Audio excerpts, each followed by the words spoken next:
He wanted his story to be out there. Northeastern University criminology professor Jim Fox tells us the story of Danny, who only wants to be identified by his American nickname. So walk us through what happened. He was driving that night and he pulled over.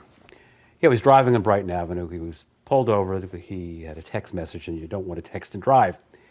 But while he was pulled over, another car came up from behind, a sedan. One of the, as we now know, one of the alleged bombers got out. Tamerlan, the older brother. Tamerlan got out, knocked on the passenger window.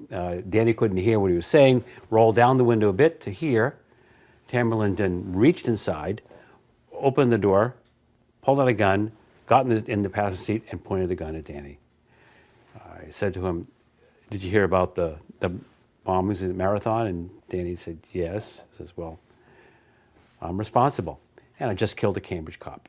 Danny does a number of things to try to convince Tamerlan subtly that his life should be spared. He emphasizes that he's from China. He emphasizes that the Chinese are very good to Muslims. Right. He downplays how much the car cost. As long as that drive continued, over an hour and a half, there was interaction. There was talk about cell phones and CD players and girls. He became a person. And that was critical to his survival as well. But then Tamerlan asked, how much gas do you have in the car? And it did seem that they wanted to know how far they could drive with the gas that they had, and they needed gas. So they found a Shell station.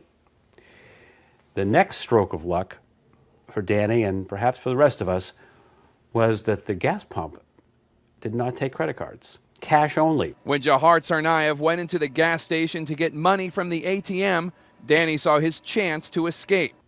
One of his abductors was inside the Shell station. Tamerlan was sitting in the front. He didn't have the gun poised. It was in the side pocket. So in short order, Danny undid a seatbelt, opened the car, and ran to the rear of the vehicle, crossing the street to the mobile station. He runs in and takes refuge, tells the employee there what's happened, and the cops come. Right. He even hides in the storage room.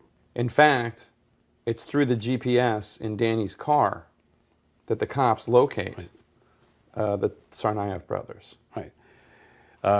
Tamerlan, in fact, asked if there was a GPS in the car, and Danny said no, though there was. It was that quick-thinking lie that led authorities to finally locate the brothers. But amidst the carnage and heartbreak of this attack, Danny does not see himself as a hero.